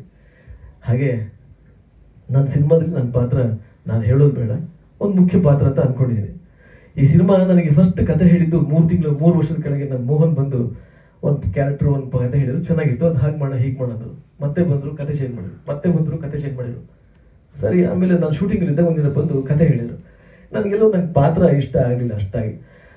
ನಾನು ಯೋಚನೆ ಮಾಡಿದೆ, ನಾನು ಸ್ವಲ್ಪ ಪ್ರೆಸ್ ಹೇಳಿದ್ದೆ, ಅಪ್ಪು ಜೊತೆ ನಾನು ಆ್ಯಕ್ಟ್ ಮಾಡಬೇಕಾಗಿತ್ತು. ಅದು ರಾಘಣ್ಣ ಹೇಳಿದ ಮಾತು, ಅದು ಅಂತ ಒಂದು ಅವಕಾಶ ಸಿಕ್ಕಲಿಲ್ಲ ನನಗೆ. ಅಟ್ಲೀಸ್ಟ್ ಅವ್ರು ಟೈಟ್ ಇರೋ ಸಿನಿಮಾದಲ್ಲಿ ಆ್ಯಕ್ಟ್ ಮಾಡಬೇಕು ಅಂತ. ಆಯ್ತು ಸರ್, ನೀವು ಒಂದು ಸೀನ್ ಕೊಟ್ಟರು ಮಾಡ್ತೀನಿ ಹೋಗಿ ಅಂದೆ. ಬಟ್ ಅದು ನಾನು ಅನ್ಕೊಂಡಿಕ್ಕಿಂತ ಹೆಚ್ಚಾಗಿ ಕೂತ್ಕೊಂಡು ಆ ಪಾತ್ರನ ಚೆನ್ನಾಗಿ ಡೈರೆಕ್ಟ್ರು ಪ್ರೊಡ್ಯೂಸರ್ ಬರೆದು ತೆರೆ ಮೇಲೆ ತಂದಿದ್ದಾರೆ. Okay, I am happy. ನನಗೆ ಇಷ್ಟ ಆಯಿತು ನನ್ನ ಪಾತ್ರ. ಜೊತೆಗೆ ನಮ್ಮ ಎಲ್ಲ ಸಿನಿಮಾದ ಎಲ್ಲ ಕಲಾವಿದರು ಚೆನ್ನಾಗಿ ಮಾಡಿದ್ದಾರೆ. ಈ ಸಿನಿಮಾದ ಎಲ್ಲ ವಿಭಾಗದಲ್ಲಿ ಪ್ರತಿಯೊಬ್ಬರು ತಂತ್ರಜ್ಞರಾಗ್ಬೋದು, ಕಲಾವಿದರಾಗ್ಬೋದು, ಅವರವರ ಜವಾಬ್ದಾರಿನ ಅಚ್ಚುಕಟ್ಟಾಗಿ ನಿರ್ವಹಿಸಿದ್ದಾರೆ. ಎಲ್ರಿಗೂ ಮತ್ತೊಮ್ಮೆ ಶುಭಾಶಯ ಹೇಳ್ತಾ, ಈ ಸಿನಿಮಾ ದೊಡ್ಡ ಮಟ್ಟದ ಯಶಸ್ಸು ಸಿಗಲಿ ಅಂತ ನಾನು ಬಯಸ್ತಾ, ನಮ್ಮ ನಾಗೇಂದ್ರಣ್ಣ ಅಪ್ಪಿಯಾರು ಅವ್ರ ಕೆಲಸ ಮಾತ್ರ ಅಲ್ಲ, ಬೇರೆ ರೀತಿಯಲ್ಲೂ ಸಜೆಷನ್ ಕೊಟ್ಕೊಂಡು ಹೆಜ್ಜೆಗಳನ್ನ ಹಾಕಿಸ್ತಾ ಇದ್ದಾರೆ. ಹಾಗಾಗಿ ಅವರು ಕೂಡ ತುಂಬ ಹೃದಯದ ಧನ್ಯವಾದಗಳು ಹೇಳ್ತಾ, ನಿಮ್ಮೆಲ್ಲರಿಗೂ ಮತ್ತೊಮ್ಮೆ ವಂದಿಸ್ತಾ, ಗ್ರೀನ್ ಹೌಸ್ ವಾಸಣ್ಣರು ಕೂಡ ನಮಸ್ಕಾರಗಳನ್ನ ಹೇಳ್ತಾ, ನಾನು ಸದ್ಯಕ್ಕೆ 2 ಮಾತು ಮುಗಿಸ್ತಾ ಇದ್ದೀನಿ. Thank you. ಮತ್ತೊಂದು ವಿಶೇಷ ಮೋಹನ್ ಅವ್ರ ಬಗ್ಗೆ ಹೇಳಲಿಕ್ಕೆ ಇಷ್ಟಪಡ್ತೀನಿ, ಹೆಮ್ಮೆ ಪಡ್ತೀನಿ. ಈ ಚಿತ್ರಕ್ಕೆ ಸಾಮಾನ್ಯವಾಗಿ ಯಾವುದರ ಕನ್ಸ್ಟ್ರಕ್ಷನ್ ಆಗ್ತಾ ಇರೋವಂಥ ಬಿಲ್ಡಿಂಗಲ್ಲಿ ಹಂತವನ್ನು ಶೂಟ್ ಮಾಡಿ ಮ್ಯಾಚ್ ಮಾಡೋದು ನೋಡಿದ್ದೀರ. ಆದರೆ ಕಸ್ತೂರಿ ನಿವಾಸ ಸಿನಿಮಾಕ್ಕಾಗಿಯೇ ಒಂದು ಮನೆಯನ್ನು ಕಟ್ಟಿತಾ ಇದ್ದಾರೆ. ಕಟ್ಟಿ ಕೊಡ್ತಾ ಇದ್ದಾರೆ ಒಬ್ಬರಿಗೆ ಅನ್ನೋದ್ರಿಂದ ಅದು ಹೆಮ್ಮೆಯ ವಿಷಯ. ಸೊ ತಂಡದಿಂದ ಒಂದು ಚಿಕ್ಕ ಚಪ್ಪಾಳೆ ಇರಲಿ ಮೋಹನ್ ಅವರಿಗೆ.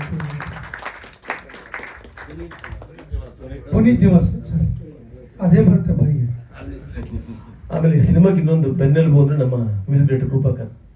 ನಾವು ಸಿನಿಮಾ ಸ್ಟಾರ್ಟ್ ಮಾಡೋದು 1 ಸಾಂಗ್ ಅಂತ ಸ್ಟಾರ್ಟ್ ಮಾಡಿದ್ವಿ. 2 ಸಾಂಗ್ ಆಯಿತು, 3 ಸಾಂಗ್ ಆಯಿತು, 4 ಸಾಂಗ್ ಆಯಿತು. ನಿಜವಾಗ್ಲೂ ಇವ್ರ ಬಗ್ಗೆ ಹೇಳಿದ್ರೆ ತುಂಬ ಸೀನಿಯರ್ ಮ್ಯೂಸಿಕ್ ಡೈರೆಕ್ಟರ್. ಈ ಸಿನಿಮಾಕ್ಕೆ ಬಹಳ ಚೆನ್ನಾಗಿ ಬಹಳ ಪ್ರೀತಿಯಿಂದ ಇನ್ವಾಲ್ವ್ ಆಗಿ ಸಾಂಗ್ಗಳನ್ನ ಮಾಡಿದ್ದಾರೆ. ಒಂದು ಮದರ್ ಸೆಂಟಿಮೆಂಟ್ ಸಾಂಗ್ ನಾಳೆ ಭಾಳ ದೊಡ್ಡ ಮಟ್ಟದಲ್ಲಿ ಯಶಸ್ಸು ಆಗ್ಬೋದು ಅಂತ ನಾನು ಭಾವಿಸಿದ್ದೀನಿ. Thank you Krupakar. ಮಾತಾಡ್ತಾರೆ. ಪುನೀತ್ ನಿವಾಸ ನನ್ನ ಮ್ಯೂಸಿಕ್ ಜರ್ನಿಯಲ್ಲಿ ಸಿಕ್ಕಿರ್ತಕ್ಕಂಥ ಒಂದು ವಿಶೇಷವಾದ ಚಿತ್ರ. ಈ ಚಿತ್ರದಲ್ಲಿ ಒಟ್ಟು 4 ಸಾಂಗ್ ಇದೆ. ಮೊದಲಿಗೆ ಒಂದೇ ಸಾಂಗ್ ಇದ್ದಿದ್ದು, ಎರಡನೇದಾಯಿತು ಅದು ಒಂದು ತಾಯಿ ಸಾಂಗಿಗೆ ಅಭಿಜಿತ್ ಸರ್ ಹೇಳಿದ್ರು. ಆ ಸಾಂಗಲ್ಲಿ ನಾನು ಅಭಿಜಿತ್ ಸರ್ ಅವ್ರಿಗೆ ಮೋಹನ್ ಸರ್ ಹತ್ರ ಕೇಳಿಕೊಂಡು ಅವರೇ ಹೇಳಲಿ, ಯಾಕಂದರೆ ಅವರು ಹಿಂದೆ ಗೊತ್ತಿರ್ಬೇಕು ನಿಮ್ದು ಅಕ್ಷರಮಾಲೆ ಅಲ್ಲೆಲ್ಲ ಅಭಿಜಿತ್ ಸರ್ ತುಂಬ ವಿಶೇಷವಾಗಿ ಸಿಂಗಿಂಗು ತುಂಬ ಚೆನ್ನಾಗಿ ಮಾಡ್ತಿದ್ರು. ಇದಕ್ಕಿಂತ ಮುಂಚೆ ನಾನು ಒಂದು ಸಾಂಗ್ ಆಡಿಸಿದ್ದೆ, ಸಮರಸಿಂಹ ನಾಯಕ ಅಭಿಜಿತ್ ಸರ್ ಪ್ರೊಡ್ಯೂಸರ್ ಡೈರೆಕ್ಟರ್ ಮಾಡಿದ್ರು. ಆ ಸಿನಿಮಾದಲ್ಲಿ ಪ್ರೊಡಕ್ಷನ್ ಅವರದ್ರಲ್ಲಿ ಒಂದು ಸಾಂಗ್ ಆಡಿಸಿದ್ದೆ. ಹಾಗಾಗಿ ಮೋಹನ್ ಸರ್ನ ಕೇಳ್ಕೊಂಡೆ, ಮಾಡಿಸಿ ಸರ್ ಇದೊಂದು ಸಾಂಗ್ ಆಡಿಸಿ ಅಂತ. ಅವರು ಕೂಡ ಒಪ್ಕೊಂಡು ಒಂದು ವಿಶೇಷವಾದ ತಾಯಿ ಸಾಂಗ್ನ ಅಭಿಜಿತ್ ಸರ್ ವಾಯ್ಸಲ್ಲಿ ನೀವೆಲ್ಲ ಕೇಳ್ಬೋದು. ಹಾಗೆ ಇನ್ನೊಂದು ಸಾಂಗ್ ಯಾಕೆ ಡೆಡಿಕೇಟ್ ಮಾಡಿದೆ ಅಂತಂದರೆ, ನಾನು ಅಣ್ಣವರು ಡಾಕ್ಟರ್ ರಾಜ್ಕುಮಾರ್ ಅವರ ಜೊತೆಯಲ್ಲಿ ನಾನು ಕೆಲಸ ಮಾಡಿದ್ದೀನಿ. ನನ್ನ ಅದೃಷ್ಟ ಮ್ಯೂಸಿಕ್ ಡೈರೆಕ್ಷನ್ ಈಗ ಬಂದಿರೋರು ಇದರಲ್ಲೆಲ್ಲ ನಾನೇ ಅದೃಷ್ಟವಂತ ಅಂತ ಹೇಳ್ಕೊಂತೀನಿ. ಮೀಸಚ್ಚಿಗುದ್ದಾಗ ಅಂತ ಒಂದು ಚಿತ್ರ ಪ್ರವೀಣ್ ನಾಯ್ಕ ಅವ್ರ ಚಿತ್ರದಲ್ಲಿ ಮಾಡಿದ್ದೆ. ಪುನೀತ್ ಸರ್ ಜೊತೆ ಅವರು ನನ್ನ ಸಾಂಗ್ ಆಡಬೇಕಿತ್ತು, ಸಿಕ್ಕಿರಲಿಲ್ಲ ಚಾನ್ಸು. ಸೊ ಹಾಗೆ ಈ ಚಿತ್ರದಲ್ಲಿ ನನಗೆ ಒಂದು ಅವಕಾಶ ಸಿಕ್ತು. ಆ ಟೈಟ್ಲ್ ಅಡಿಯಲ್ಲಿ ಪುನೀತ್ ಸರ್ಗೆ ಒಂದು ಡೆಡಿಕೇಟ್ ಮಾಡೋಣ ಅಂತೇಳಿ ಡಿಸ್ಕಷನ್ ಮಾಡಿದೆ. ಐ ವಾಂಟ್ ಟು ಡೆಡಿಕೇಟ್ ಒಂದು ಸಾಂಗ್ ಫಾರ್ ಪುನೀತ್ ಸರ್ಗೆ ಅಂತ. ಸೊ ಅದೊಂದು ಡೆಡಿಕೇಶನ್ ಇರ್ತಕ್ಕಂಥ ಒಂದು ಸಾಂಗ್ ಇದೆ. So entire team Abhijit sir and ಈ ಸಿನಿಮಾದಲ್ಲಿ ಆ್ಯಕ್ಟ್ ಮಾಡಿರ್ತಕ್ಕಂಥ ಗಂಡಸಿ ಸದಾನಂದ ಸ್ವಾಮಿ ಸರ್ ಆ್ಯಂಡ್ ಡೈರೆಕ್ಟ್ರು ವಿಶೇಷವಾಗಿ ಚಿತ್ರಗಳನ್ನ ಮಾಡಿದ್ದಾರೆ ಸಿನಿಮಾದಲ್ಲಿ. ಮೋಹನ್ ಸರ್ ಅವರ ವಿಶೇಷ ಅಭಿಮಾನಿ ಪುನೀತ್ ಸರ್ ಅವ್ರಿಗೆ ಈ ಚಿತ್ರದಿಂದ ಅವ್ರಿಗೆ ತುಂಬ ಒಳ್ಳೆಯದಾಗಲಿ. ಅಭಿಜಿತ್ ಸರ್ ಅವ್ರಿಗೆ ಎಂಟೈರ್ ಎಲ್ಲ ಕಲಾವಿದರಿಗೆ ಟೆಕ್ನಿಷಿಯನ್ಸ್ಗೆ ಎಲ್ಲರಿಗೂ ಒಳ್ಳೇದಾಗಲಿ. ಕರಿಸುಬ್ಬ ಸರ್ ಇದ್ದಾರೆ ಚಿತ್ರದಲ್ಲಿ. ಸೊ ಎಲ್ಲರೂ ಒಳ್ಳೇದಾಗಲಿ ಅಂತ ಕೇಳ್ಕೊಳ್ತೀನಿ. Thank you so much. ಎಲ್ಲರಿಗೂ ನಮಸ್ಕಾರ.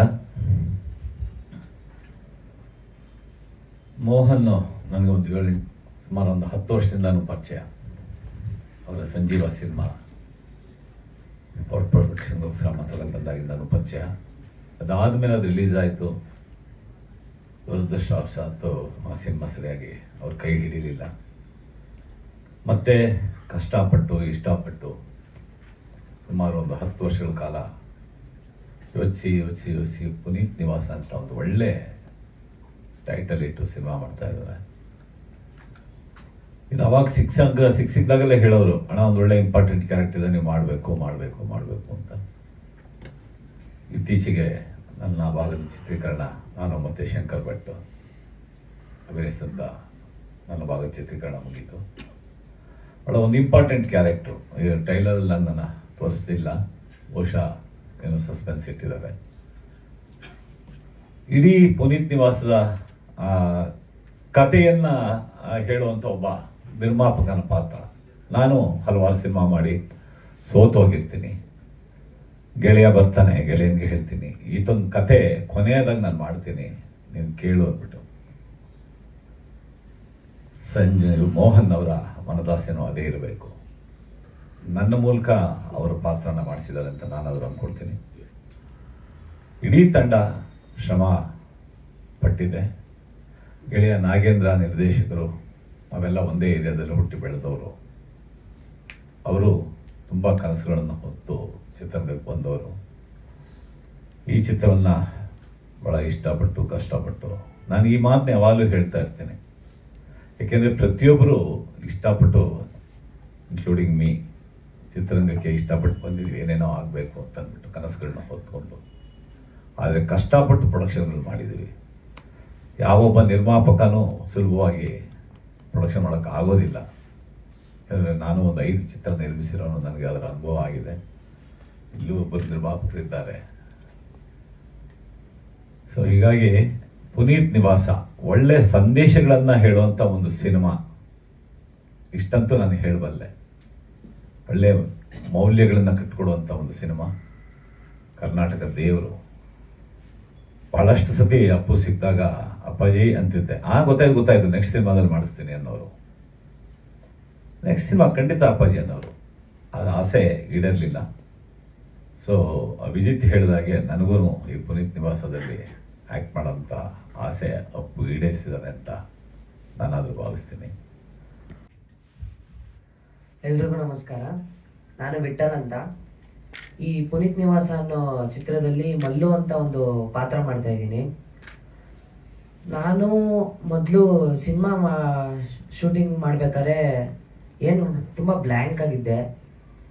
ಸಿನಿಮಾ ಯಾವ ರೀತಿ ಇದೆಯೋ ಏನೋ ಅಂತ. ಶೂಟಿಂಗ್ ಮಾಡ್ತಾ ಮಾಡ್ತಾ ನನಗೆ ಪಾತ್ರದ ಬಗ್ಗೆ ಸ್ವಲ್ಪ ಐಡಿಯಾ ಬಂತು. ಒಬ್ಬ ಪುನೀತಿನ ಒಬ್ಬ ಡೈಹಾರ್ಡ್ ಫ್ಯಾನ್, ಅಂದರೆ ಒಬ್ಬ ಅಭಿಮಾನಿ, ಅವನು ಪುನೀತ್ ರಾಜ್ಕುಮಾರ್ ಅವರು ಮಾಡಿರುವಂಥ ಎಷ್ಟೋ ದಾನ ಧರ್ಮಗಳನ್ನ ಆದರ್ಶವಾಗಿ ಇಟ್ಕೊಂಡು ಅವನ ಜೀವನದಲ್ಲಿ ಹೇಗೆ ಅದನ್ನು ಅಳವಡಿಸ್ಕೊಂಡು ಒಳ್ಳೆ ಗುಣಗಳನ್ನ ಹಿಡ್ಕೊತಾನೆ ಅನ್ನೋದು ನನ್ನ ಪಾತ್ರದ ಒಂದು ಇಂಟ್ರೊಡಕ್ಷನ್ ಅಂತ ನಾನು ಭಾವಿಸಿದ್ದೀನಿ. ಈ ಸಿನಿಮಾ ನಾನು ನೋಡಿರೋ ಮಟ್ಟಿಗೆ ನನಗೆ ಗೊತ್ತಿರೋ ಹಾಗೆ ತುಂಬ ಒಳ್ಳೆ ಯಶಸ್ಸು ಕಾಣಬೇಕು ಅನ್ನೋದನ್ನ ನಾನು ಬಯಸ್ತೀನಿ.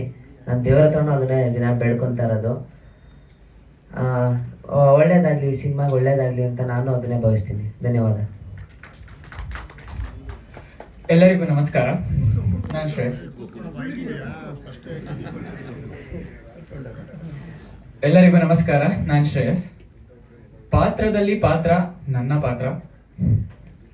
ಈ ಸಿನಿಮಾದಲ್ಲಿ ಕೆಲಸ ಮಾಡೋ ಮೂಲಕ ನಾನು ಮೂಲತಃ ರಂಗಭೂಮಿಯಿಂದ ಬಂದವನು.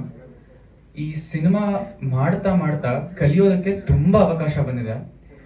ಜಮ್ ಶಿವು ಸರ್ ಆಗಿರ್ಬೋದು, ನಮ್ಮ ನಾಗೇಂದ್ರ ಸರ್ ಆಗಿರ್ಬೋದು, ಮೋಹನ್ ಸರ್ ಆಗಿರ್ಬೋದು, ಬಾಲು ಸರ್ ಆಗಿರ್ಬೋದು, ಇವರೆಲ್ಲರೂ ನನ್ನ ಪಾತ್ರನ ತಿದ್ದಿ ಹೇಗೆ ಒಂದು ಕಲೆನ ಶಿಲೆ ಹಾಗೆ ಮಾಡ್ತಾರೋ, ಕಲ್ಲನ್ನು ಶಿಲೆ ಆಗಿ ಮಾಡ್ತಾರೋ ಆ ಥರ ನನ್ನನ್ನು ಶೇಪ್ ಕೊಟ್ಟಿದ್ದಾರೆ.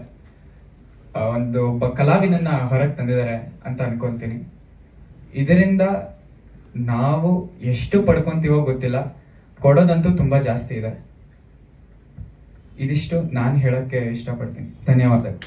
ಗಣೇಶ್ ಸರ್ ಮೀಟಿಂಗ್ ಹೋಗ್ಬೇಕಂತ ಹೊತ್ತಾಗುತ್ತೆ. ದಯವಿಟ್ಟು ವೇದಿಕೆಗೆ ಬಂದು ನಿಮ್ಮ ಪಾತ್ರದ ಬಗ್ಗೆ ಒಂದಷ್ಟು ಮಾತಾಡಬೇಕು ಅಂತ ಕೇಳ್ಕೊತೀನಿ, ಪ್ಲೀಸ್. ಜೊತೆಲಿ ಮಾಧ್ಯಮದ ಇದರರು ಮಾಧ್ಯಮದಲ್ಲಿ ಒಂದು ಪತ್ರಿಕೆ ಕೂಡ ತರ್ತಾ ಇದ್ದಾರೆ ನಮ್ಮ ಉದ್ಯೋಗದವರವರು. ಹಾಗಾಗಿ ತುಂಬ ಸಂತೋಷ ಸರ್ ನೀವು ಬಂದಿದ್ದು. ಸೊ ನಿಮ್ಮ ಪಾತ್ರದ ಬಗ್ಗೆ, ತಂಡದ ಬಗ್ಗೆ ಒಂದೆರಡು ಮಾತು ಪ್ಲೀಸ್. ಧನ್ಯವಾದಗಳು ನಾಗೇಂದ್ರಣ್ಣ. ಇದು ನಮ್ಮ ತುಂಬ ಹಿರಿಯರು, ನಾಗೇಂದ್ರ ಪ್ರಸಾದ್ ನಿರ್ದೇಶಕರು. ಫಸ್ಟ್ ಟೈಮು ಫ್ರೀಡಮ್ ಪಾರ್ಕಿಗೆ ಬಂದು ಪುನೀತ್ ನಿವಾಸದ ಒಂದು ಸಲ ಸ್ಟೋರಿ ಹೇಳಿ ಈ ಥರ ಮಾಡ್ಬೇಕಣ್ಣ. ನೀವು ಕಥೆನಲ್ಲಿ ಬರೀ 67 ಸಿನಿಮಾ, 2 ಧಾರಾವಾಹಿ ಬರೀ ಪೊಲೀಸ್ ಪಾತ್ರದಲ್ಲೇ ನೋಡಿದ್ದೀನಿ ನಿಮ್ಮನ್ನು. ಪೊಲೀಸ್ ಕಮಿಷನರು, ಸೂಪರ್ಡೆಂಟ್ ಇದೇ ಕ್ಯಾರೆಕ್ಟರ್ಗಳು ಮಾಡ್ತಾಯಿದ್ದೆ.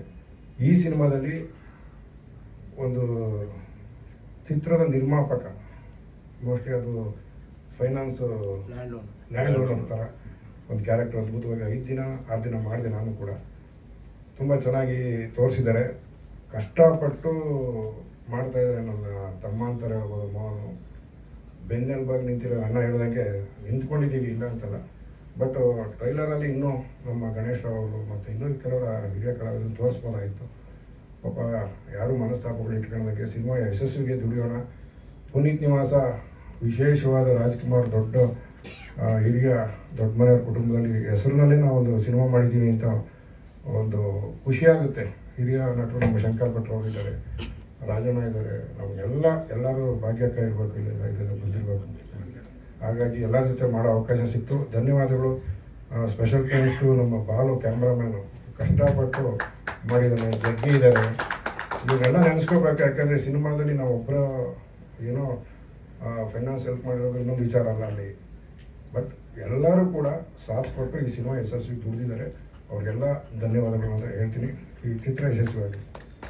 ಈಗ ಶಂಕರ್ ಭಟ್ರು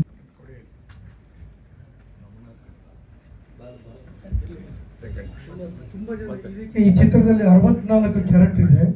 ಶಿವರಾತ್ರಿ ದಿವಸ ರಾತ್ರಿ ಸ್ಟಾರ್ಟ್ ಮಾಡಿದ್ರೆ ಬೆಳಿಗ್ಗೆ ಪ್ರೆಸ್ ಮೀಟ್ ಮುಗಿಯುತ್ತೆ, ಹಾಗೆ ತಪ್ಪು ತಿಳ್ಕೊಬೇಡಿ. ಇನ್ನು 3 ಪ್ರೆಸ್ ಮೀಟ್ ಇದೆ, ಹಾಗಾಗಿ 3 ಭಾಗ ಮಾಡೋಣ. ಎಲ್ರಿಗೂ ನಮಸ್ಕಾರ. ಪುನೀತ್ ನಿವಾಸ ಅತ್ಯಂತ ಶ್ರೇಷ್ಠವಾದಂತಹ ಚಿತ್ರ. ಯಾಕೆಂದರೆ ನಾನು ರಾಜ್ಕುಮಾರ್, ಶಿವಣ್ಣ, ರಾಘಣ್ಣ, ಪುನೀತ್ ಈ 4 ತಲೆಮಾರಿನ ಹೀರೋಗಳ ಜೊತೆಗೆ ಆ್ಯಕ್ಟ್ ಮಾಡಿದ್ದೆ. ಪರಶುರಾಮದಲ್ಲಿ ಡಾಕ್ಟರ್ ರಾಜ್ಕುಮಾರ್ ಜೊತೆಗೆ ಆ್ಯಕ್ಟ್ ಮಾಡಿದಾಗ ಪುನೀತ್ ಬಾಲನಟನಾಗಿ ಇದರಲ್ಲಿ ಆ್ಯಕ್ಟ್ ಮಾಡಿದರು. ಆಮೇಲೆ ಅವ್ರ ಜೊತೆಗೆ ಸುಮಾರು 4-5 ಚಿತ್ರಗಳಲ್ಲಿ ಆ್ಯಕ್ಟ್ ಮಾಡಿದೆ. ಈ ಒಂದು ಪುನೀತ ನಿವಾಸ ಈ ಚಿತ್ರದಲ್ಲೂ ಕೂಡ ಪ್ರಮುಖವಾದಂಥ ಒಂದು ಪಾತ್ರವನ್ನು ನಮ್ಮ ಮೋಹನ್ ಅವರು ಹಾಗೂ ನಾಗೇಂದ್ರ ಪ್ರಸಾದ್, ಅಭಿಜಿತ್ ಎಲ್ಲರೂ ಸೇರಿ ಕೊಟ್ಟಿದ್ದಾರೆ. ಇದರಲ್ಲಿ ನಾನು ಸುಬರ್ಣ ಜೊತೆಗೆ ಮಾಡಿದ್ದೀನಿ. ಕತೆ ಪ್ರಾರಂಭ ಆಗೋದೇ ನಮ್ಮ ಪಾತ್ರದ ಮೂಲಕ, ಕತೆ ಹೇಳ್ತೀವಿ, ಕೊನೆಗೆ ಚಿತ್ರ ಮುಗಿಯೋದು ನಮ್ಮ ಮೂಲಕ. ಒಂದು ಪ್ರಮುಖವಾದಂಥ ಪಾತ್ರವನ್ನು ಮಾಡಿದ್ದೀವಿ. ಇಂತಹ ಒಂದು ಪಾತ್ರವನ್ನು ಕೊಟ್ಟಂಥ ನಿರ್ಮಾಪಕರಾದ ಮೋಹನ್ ಅವರಿಗೆ ಈ ಚಿತ್ರ ಗೆಲ್ಲಬೇಕು. ಯಾಕೆಂದರೆ ಪುನೀತ್ ಅವ್ರ ಹೆಸರು ಎಲ್ಲಿದೆಯೋ ಅಲ್ಲೆಲ್ಲ ಗೆಲುವು ಗ್ಯಾರಂಟಿ.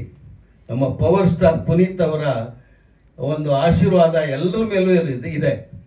ಹಾಗೆ ನಮ್ಮ ಕರ್ನಾಟಕ ಜನರ ಸಂಪೂರ್ಣ ಆಶೀರ್ವಾದ ಪುನೀತ್ ಮೇಲಿದೆ. ಅವರು ನಮ್ಮ ಎಲ್ಲರ ಹೃದಯ ದೇಗುಲದಲ್ಲಿ ಶಾಶ್ವತವಾದ ಒಂದು ನೆಲೆಯನ್ನು ಇಟ್ಕೊಂಡಿದ್ದಾರೆ ಪುನೀತ್ ಅವರು. ಈ ಚಿತ್ರ ತುಂಬ ಚೆನ್ನಾಗಿ ಬಂದಿದೆ. ಮೊನ್ನೆ ಅಷ್ಟೇ ಡಬ್ಬಿಂಗ್ ಮಾಡಿ ಬಂದೆ. ಇದರಲ್ಲಿ ಹಲವಾರು ಜನ ಉತ್ತಮವಾದಂಥ ತಂತ್ರಜ್ಞರು, ನಟರು, ಹಿರಿಯ ನಟರು, ಕಿರಿಯ ನಟರು ಎಲ್ಲರೂ ಕೆಲಸ ಮಾಡಿದ್ದಾರೆ.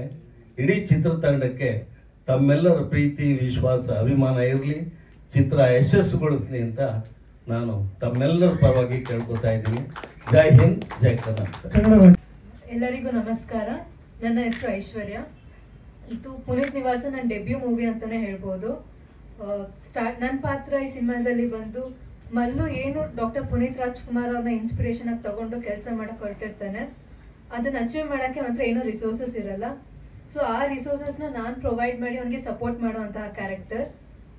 ಸ್ಟಾರ್ಟಿಂಗಲ್ಲಿ ತುಂಬ ಅಂದರೆ ತುಂಬ ನರ್ವಸ್ ಆಗಿದೆ. ಯಾಕಂದರೆ ಇದು ನನ್ನ ಫಸ್ಟ್ ಮೂವಿ ಆ್ಯಂಡ್ ಈ ಸಿನಿಮಾದಲ್ಲಿ ನಂಗೆ ಯಾರು ಅಂದರೆ ಯಾರೂ ಗೊತ್ತಿರಲಿಲ್ಲ. ಬಟ್ ನಾಗೇಂದ್ರ ಸರ್ ಆಗಿರ್ಬೋದು, ಮೋಹನ್ ಸರ್, ಅಭಿಜಿತ್ ಸರ್, ಜಮ್ಶಿವು ಸರ್, ಜಗ್ಗಿ ಸರ್ ಎಲ್ಲರೂ ತುಂಬ ಸಪೋರ್ಟ್ ಮಾಡಿದರು. ನನ್ನಲ್ಲಿ ಏನಿದೆ ನಾನು ಬೆಸ್ಟ್ ಕೊಡೋ ಹಾಗೆ ಅವರೇ ಮಾಡಿದ್ದು. So thank you so much. ಇದು ನನ್ನ ಫಸ್ಟ್ ಮೂವಿ, ಇದು ಯಾವಾಗಲೂ ನಂಗೆ ಸ್ಪೆಷಲ್ ಆಗಿರುತ್ತೆ. Thank you. ಎಲ್ರಿಗೂ ನಮಸ್ಕಾರ. ಮೊದಲನೇದಾಗಿ ನನ್ನ ಡೈರೆಕ್ಟರ್ಗಾಗಲಿ ಪ್ರೊಡ್ಯೂಸರ್ಗೆ ಥ್ಯಾಂಕ್ಸ್ ಹಾಕಲಿಕ್ಕೆ ಇಷ್ಟಪಡ್ತೀನಿ.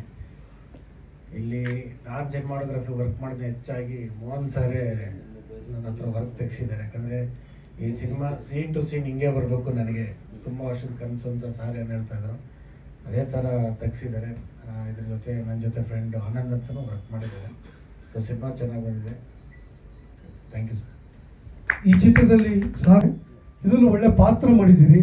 ಸೊ ನಮ್ಮ ನಿರ್ಮಾಪಕರು ಹೇಳ್ತಾ ಇದ್ರು ಅಣ್ಣ ಭಾಳ ಚೆನ್ನಾಗಿ ಮಾಡಿದ್ದಾರೆ ಅಂದರು. ಆ ಚಂದದ ಬಗ್ಗೆ, ಪಾತ್ರದ ಬಗ್ಗೆ ಒಂದೆರಡು ಮಾತು. ಎಲ್ಲರಿಗೂ ನಮಸ್ಕಾರ. ನಮ್ಮ ಮಾಧ್ಯಮ ಪತ್ರಕರ್ತರಿಗೆ ಮೊದಲು ಧನ್ಯವಾದಗಳು ಹೇಳಬೇಕು. ಯಾಕೆಂದರೆ ನನಗೆ ಡಾಕ್ಟರ್ ರಾಜ್ಕುಮಾರ್ ಅಪ್ಪಾಜಿಯವರು ಅಂದರೆ ನನಗೆ ಭಾರಿ ಇಷ್ಟ. ಅಣ್ಣ ಇಲ್ಲೇ ಕುಂತಾರೆ ನಮ್ಮ ಹೊಸಣ್ಣವರು. ನನಗೆ ಅಮ್ಮ ಅಷ್ಟು ನನಗೆ ಅಮ್ಮ ಏನಂತಿದ್ರು, ಮನೆಗೆ ನನ್ನ ಮಗ ದೊಡ್ಡ ಮಗ ನನ್ನ ಒಂದು ಆಸೆ ಇಟ್ಕೊಳ್ತಾ ಇದ್ದರು.